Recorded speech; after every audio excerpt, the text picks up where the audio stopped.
O tribunal de Cristo. Imagine o momento em que, elevados aos ares após o arrebatamento, nos deparamos face a face com o Senhor Jesus, recebendo coroas que brilham como testemunho eterno de uma vida dedicada. Um julgamento não de condenação, mas de glória divina que transforma obras terrestres em tesouros celestiais. Após o arrebatamento, teremos o momento especial do encontro com o Senhor Jesus nos ares, algo indubitavelmente jamais presenciado pelos olhos humanos, conforme está escrito. As coisas que o olho não viu e o ouvido não ouviu e não subiram ao coração do homem são as que Deus preparou para os que o amam. 1 aos Coríntios, capítulo 2, versículo 9. Veremos o Senhor como Ele é. Estaremos diante dele face a face, conforme 1 aos Coríntios capítulo 13, versículo 12, e chegou o momento de recebermos a nossa recompensa, conforme Lucas capítulo 6, versículo 23, capítulo 14, versículo 14, 1 aos Coríntios capítulo 3, versículo 14, Colossenses capítulo 3, versículo 24 e Hebreus capítulo 10, versículo 35.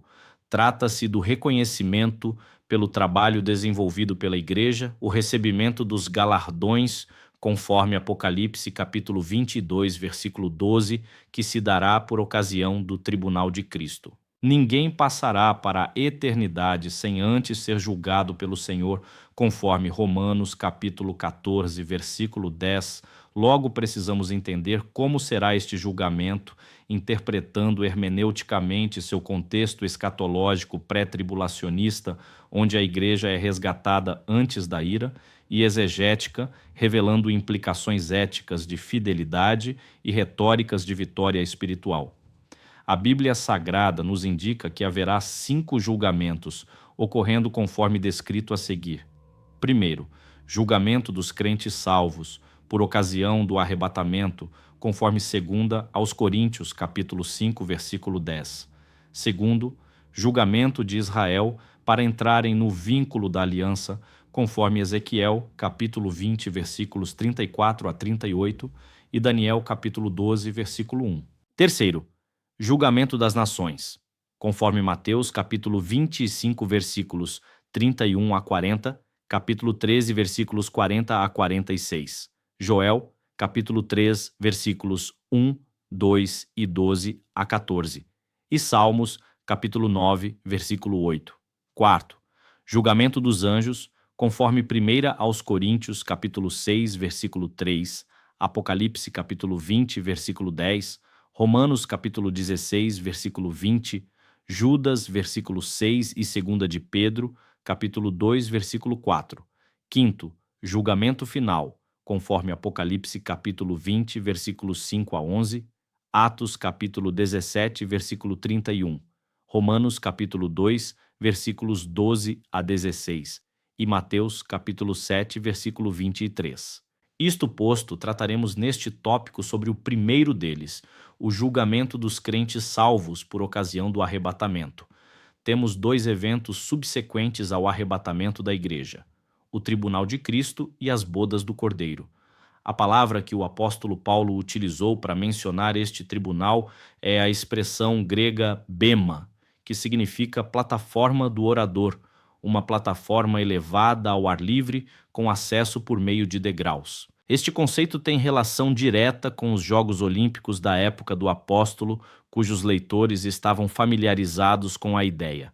Tratava-se de uma plataforma onde o juiz recebia os vencedores de provas atléticas para a premiação e entrega da coroa de louros, conforme 1 aos Coríntios, capítulo 9, versículo 24 e 2 a Timóteo, capítulo 4, versículo 8.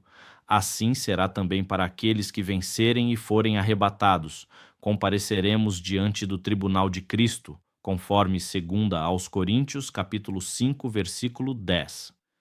Um simbolismo retórico que evoca o paradoxo de um julgamento celestial como premiação, otimizado para a narração visual de triunfo pentecostal, onde o Espírito capacita o crente para obras eternas. Este tribunal será único e exclusivo para avaliar as obras que fizemos por meio do corpo, sem caráter condenatório, conforme Romanos capítulo 8, versículo 1, uma vez que para os salvos em Cristo já houve a justificação pela fé, conforme Romanos capítulo 5, versículo 1. Logo, não carecem de julgamento para a salvação, pois não entrarão em condenação, conforme João capítulo 5, versículo 24.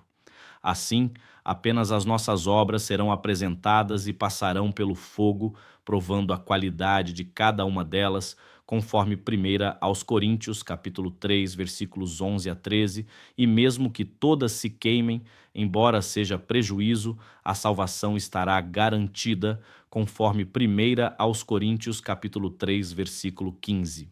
Embora o arrebatamento seja coletivo para a igreja, o tribunal de Cristo terá caráter individual. Cada um dará conta de si mesmo a Deus, conforme Romanos capítulo 14, versículo 12. 1 aos Coríntios capítulo 3, versículo 13, capítulo 4, versículo 5 e 2 aos Coríntios capítulo 5, versículo 10. Através deste julgamento, Deus manifestará os desígnios dos corações, conforme 1 aos Coríntios, capítulo 4, versículos 1 a 5. Uma exegese que destaca implicações lógicas de accountability pessoal, com aplicações práticas para uma vida pentecostal de consagração ao Espírito. Analisaremos os materiais utilizados por Paulo para alegorizar este julgamento, apresentando dois grupos distintos de obras, as que permanecem e as que são destruídas, com resultados de recompensa ou perda, conforme 1 aos Coríntios, capítulo 3, versículos 14 a 15. Temos 6 tipos de materiais simbolizando obras: ouro, prata, pedras preciosas, madeira, feno e palha. Classificam-se como resistentes ao fogo o ouro, a prata e as pedras preciosas, consumíveis, a madeira, o feno e a palha. Primeiro, o ouro simboliza obras procedentes de Deus, conforme Apocalipse capítulo 3, versículo 18, obras da luz realizadas através dele, conforme João capítulo 3, versículo 21, em comunhão íntima, ecoando a consciência de Paulo em Romanos capítulo 11, versículo 33. Porque dele, por ele e para ele são todas as coisas. A ele seja a glória para sempre. Amém. Logo, buscam a glorificação de Deus, conforme Mateus capítulo 5, versículo 16, um paradoxo de humildade elevada à eternidade. Segundo, a prata relaciona-se com redenção desde o Antigo Testamento, conforme Êxodo capítulo 30, versículos 11 a 16 e Levítico capítulo 5, versículo 15. Pedro faz essa ligação em 1 de Pedro capítulo 1, versículo 18. Sabendo que não foi com coisas corruptíveis, como prata ou ouro, que fostes resgatados da vossa vã maneira de viver. Assim, obras de prata envolvem resgatar almas para Cristo pela pregação, conforme 1 aos Coríntios, capítulo 1, versículo 23, simbolizando o chamado pentecostal à evangelização. Terceiro, pedras preciosas falam de ações por palavras ou obras pelo poder do Espírito Santo, conforme Romanos capítulo 15, versículos 18 a 19, manifestando sinais e prodígios, conforme Atos capítulo 5, versículo 12. O Espírito desceu para derramar poder à evangelização, conforme Atos capítulo 1, versículo 8, distribuindo dons, conforme 1 aos Coríntios capítulo 12, versículo 4, recomendando buscar os melhores, conforme 1 aos Coríntios capítulo 12, versículo 31. Uma exegese fantástica que otimiza, engajamento audiovisual com imagens de milagres pentecostais. Restam 3 obras perecíveis ao fogo.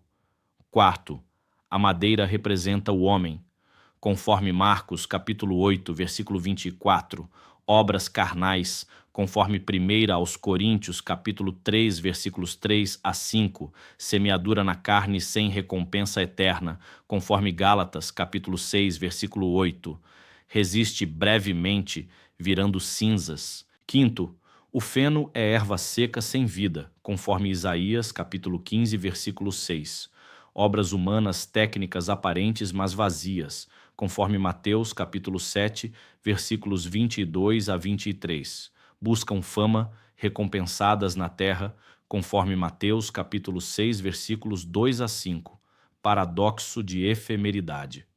Sexto, a palha, menos resistente, simboliza inconstância, levada pelo vento, conforme Jó capítulo 21, versículo 18 e Salmos capítulo 1, versículo 4. Obras sem firmeza, conforme Efésios capítulo 4, versículo 14, para que não sejamos mais meninos inconstantes, levados em roda por todo o vento de doutrina.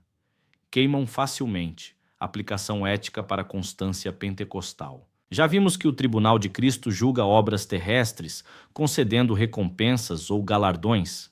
Embora impreciso o prêmio, o termo grego stéphanos significa coroa de vencedor. Primeiro, coroa incorruptível. 1 aos Coríntios, capítulo 9, versículos 25 a 27. E todo aquele que luta de tudo se abstém. Eles o fazem para alcançar uma coroa corruptível, nós, porém, uma incorruptível. Segundo, coroa da justiça.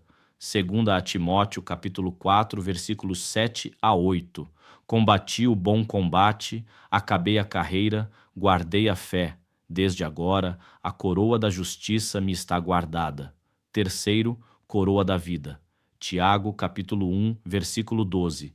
Bem-aventurado o varão que sofre a tentação, porque quando for provado, receberá a coroa da vida. E Apocalipse, capítulo 2, versículo 10. Sê fiel até a morte, e dar-te-ei a coroa da vida.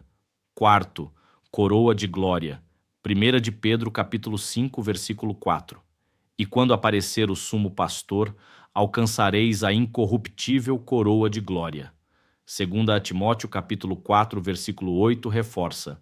Quinto, coroa de alegria. 1 aos Tessalonicenses, capítulo 2, versículos 19 a 20. Porque qual é a nossa esperança, ou gozo, ou coroa de glória? Porventura, não o sois vós também diante de nosso Senhor Jesus Cristo em sua vinda? Filipenses capítulo 4, versículo 1. Minha alegria e coroa, estai assim firmes no Senhor. Qual é a sua visão sobre o tribunal de Cristo e as coroas que aguardam os fiéis? Compartilhe nos comentários, curta este vídeo e inscreva-se no canal para mais explorações teológicas que inspiram uma vida de dedicação eterna ao Senhor.